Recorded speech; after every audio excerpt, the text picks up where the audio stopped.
Hey pretty people, I'm back, and this time we are talking about what to do when it feels and seems as if your prayers are just going unanswered. You are praying, you are fasting, you're believing, you're seeking wise counsel, you're trying to be as patient as you can, and yet it seems as if instead of getting better, things are getting worse. How do you navigate that? How do you stop from losing your mind and also your faith?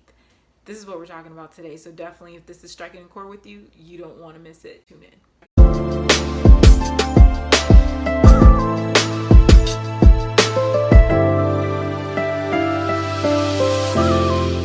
Am I the only one who has been praying and seeking God for something that you kind of felt like you should have had by now? Could be a relationship, a marriage, a child, a job, your health, something that is just like that one thing for whatever reason isn't getting answered.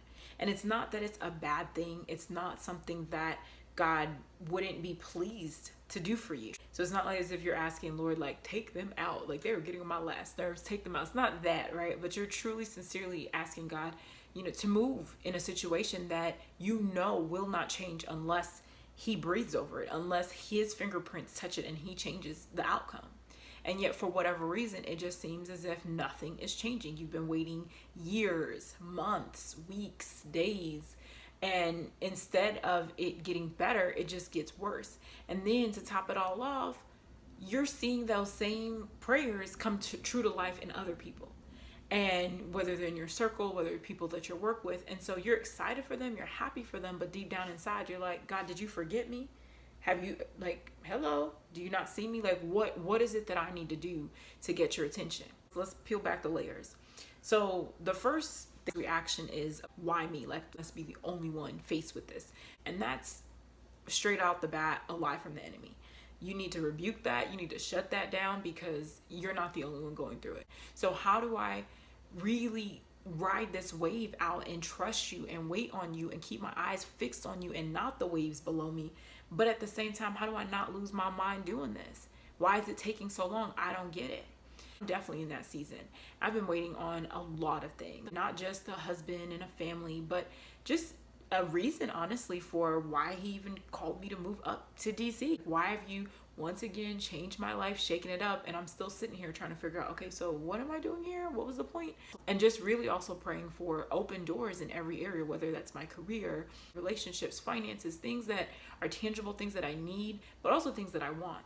One thing that I have been really learning as I've been walking through the season for what seems like forever is that, number one, it's not forever. Sometimes it feels as if the days are just racing by and you're wasting so much time and nothing's getting closer to giving you that answer that you need. But God reminded me the other day that I have to have an eternal perspective. Remember that He's bigger. He holds time in His hands. So yeah, I can only see these 12 months and this year and this chunk of time, but He really does have eternity in His heart. And my perspective of things, right, the older I get and the longer it seems like that it's taking for things to take place, for Him, it really is just a split millisecond. It's not that big of a difference to Him. It doesn't mean that God doesn't care, but it just means that the measurement, if you will, the tools that He's using are just different from mine. And so here I am, I'm in the midst of it, in the thick of things, and I'm looking around like, nothing is changing, nothing's getting better. But He's, from His heavenly perspective, able to see things that will change or affect this issue or catapult this issue into a different outcome.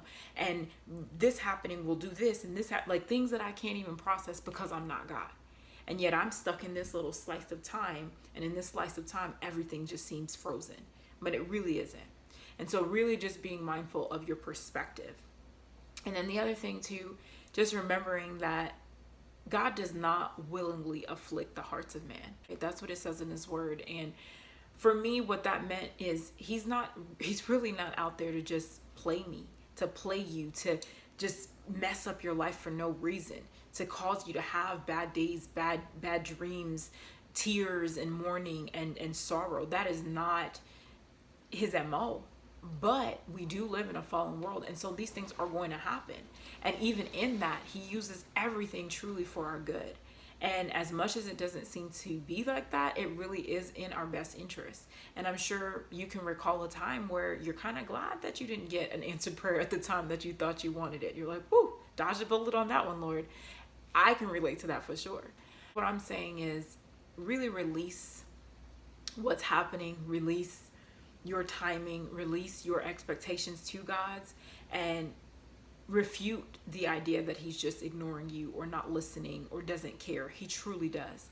But in those silent times, that waiting period is for a purpose. And if I'm honest, as much as I hate it, waiting has made me more disciplined. It's made me more dependent on him. I read my word more, I pray, and I also share my story in a relatable way that I didn't have before. It's coming from a perspective now where instead of me coming from theory and just like, yes, I can imagine what you're going through, like, no, I'm in it now. And so I can be more empathetic with people rather than just sympathetic. And then I can walk with them as I'm like, hey, like, I'll hold your hand, you hold mine, let's figure this thing out together as we wait on the Lord, but not just wait inactively, but let's wait with purpose. Let's wait with action. Let's wait with expectation. No matter how much longer it takes, that you don't give up and you don't lose your heart and you don't lose your hope.